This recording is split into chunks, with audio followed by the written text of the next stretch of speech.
देख रहे हैं यस यस बौद्ध यूट्यूब चैनल। दोस्तों, इस समय देश की जो लोकसभा की सीट जो है, प्रथम लोकसभा के चुनाव 19 अप्रैल को होने जा रहा है। दोस्तों, इस समय देश में महासंग्राम छिड़ा हुआ है। गठबंधन ने अपने प्रत्याशियों के पूरा होड़ मची हुई है।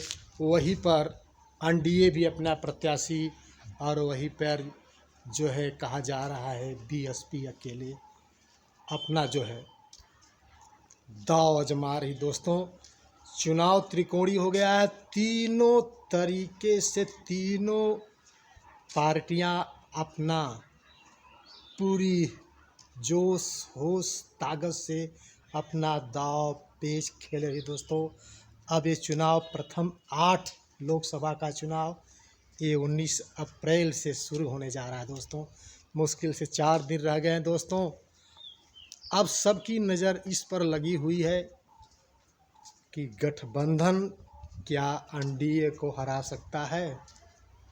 लड़ाई एनडीए और इंडिया गठबंधन की है। दोस्तों, लेकिन वही बीच में बीएसपी भी अकेले अपना जोर कस दिए। दोस्तों, इस स्थिति में लग रहा है कि ये चुनाव जो है त्रिकोणीय मुकाबला हो गया है। दोस्तों, क्योंकि एक तरफ सपा के पीडीए है और दूसरी तरफ बहन जी के पीएएम है, और तीसरी जो नंबर 1 की पार्टी है एनडीए है।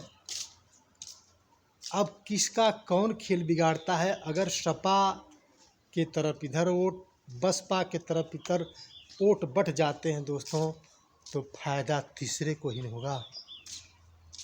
3 में से अगर सपा अपने तरफ खींच रही है, बसपा अपने तरफ खींच रही, और वही वोटर हैं पिछड़े, एसटी, एससी, अल्पसंख्यक, यही न वोटवा है। यही वोट तीनों तरफ बट रहा है। दोस्तों, सपा की तरफ, बसपा की तरफ और एनडीए की तरफ। अब किसका पलड़ा भारी, बहुत ही महासंग्राम इस बार 2024 का होने जा रहा है। दोस्तों, अब अपना विचार करिए, आप तर्क करिए कि सपा बसपा जब अपने में गठबंधन नहीं की हुई है, अकेले जो है बीएसपी और इस तरफ सपा कांग्रेस का जो है गठबंधन है, तो आधे तो जो सबसे जो ज़्यादा वोटर हैं पिछड़ी के, तो वो तो सपा की तरफ चले जाएंगे। अब बाकी वोट हैं एससी, कुछ एससी, कुछ एसटी और कुछ अल्पसंख्यक और कुछ ओबीसी का भी बीएसपी की तरफ है, तो वोट तो वहीं पर बिखर रहा है। तो जो तीसरा एनडीए बच रहा है उसके लिए तो रास्ते साफ हो जा रहे हैं ना। जो सरकार की दावा है कि 400 पार, यही सब आंकड़ा है। आप जो है इस पर आप विचार करें, क्या ऐसे ही में वो तीसरे को फ़ायदा होता है। अगर सपा और बसपा अगर गठबंधन में होता तो सीट बढ़ने की बहुत ज़्यादा जो है, क्योंकि प्रत्याशियों की जो सूची देखा जा रहा है वह इंडिया के भी दिग्गज और एनडीए के भी दिग्गज और बीएसपी के भी दिग्गज, यानी तीनों जो है मुकाबला जो है त्रिकोणीय दिग्गजों से ही होने जा रहा है।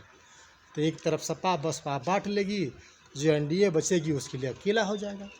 तो अकेला हो जाएगा तो वह उसके जो भी वोट रहेंगे वो सॉलिड रहेंगे। तो इस तरीके तो 400 का जो नारा है वो तो ऐसे ही लग ही रहा है कि वो आगे ले जाएगा।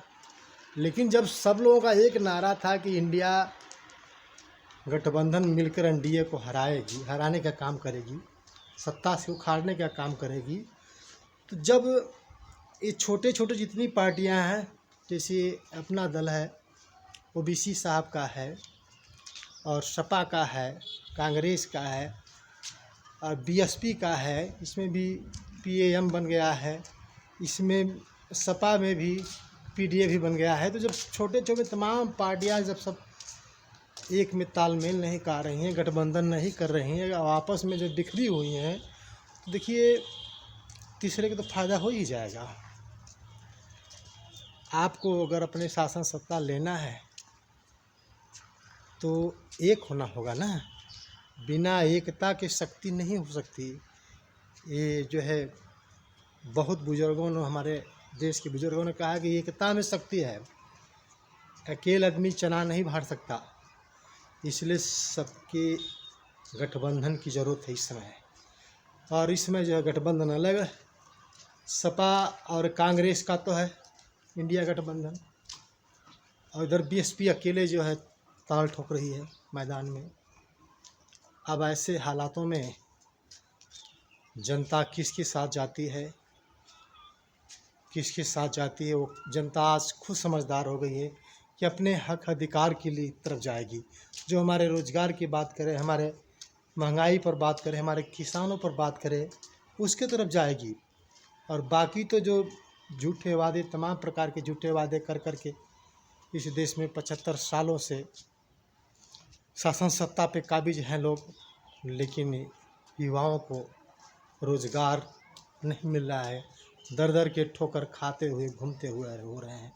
पीएचडी जैसे कर कर के पकौड़े तल रहे हैं दोस्तों। इस देश में शिक्षा की हालत बहुत बेकार है। वहाँ तक वो बेचारे रोज़गार के लिए जो है, जहाँ लड़ाई हो रही है वहाँ बेचारे जाने के तैयार है। कैसे ऐसे अच्छा कि लड़ाई में मर जाओ, लेकिन यहाँ तो बेरोज़गार घूमोगे, वहाँ तो कुछ मिलेगा। ऐसे शासन सत्ता बैठे लोगों के लिए सोचना चाहिए कि हमारे देश के पढ़े लिखे युवा अपने जान हथेली के लिए विदेश जाने के लिए तैयार हैं, काम करने तैयार हैं, लेकिन अपने यहाँ कोई रोज़गार नहीं मिला है दोस्तों। ये कितनी विडंबना दोष है। शासन पर बैठे लोग कहते हैं हमने बहुत विकास किया, बहुत क्या ही विकास है कि रोज़गार पढ़ लिख करके भीख मांगे, देश से विदेश जाने को प्लान हो रहे हैं दोस्तों। इस पर संज्ञान लेना चाहिए सरकार को, और आप सभी भाइयों बहनों को समझना चाहिए जो हमारे परिवार के लिए, हमारे बच्चे के लिए, हमारे भविष्य के लिए, हमारे युवाओं के लिए, हमारे किसान के लिए, हमारे महंगाई इतनी सीमा पर सारे पर जो नहीं काम करता है उसके लिए हम अपना दरवाज़ा बंद कर दीजिए। जो इस देश के लिए किसानों की बात करे, रोज़गार की बात करे, पढ़े लिखे युवाओं पर ध्यान दे, उनको रोज़गार दे, उन पर विश्वास करिए। उन्हीं के अपने जो है उनके लिए ही दरवाज़ा अपना खोलिए दोस्तों। और इस बात आप कैसी लगी, अपने जो है विचार और से दें कमेंट में, और बताएं कि ये त्रिकोणीय चुनाव में विजय जो है, अपने विचार बताएं कि विजय किसकी तरफ जाएगा, एनडीए या इंडिया या बीएसपी। अपने विचार ज़रूर दें दोस्तों, अपने मित्रों दोस्तों को ज़रूर शेयर करें। आप सभी को बहुत बहुत धन्यवाद, बहुत बहुत साधुवाद। जय संविधान, जय भारत का विज्ञान।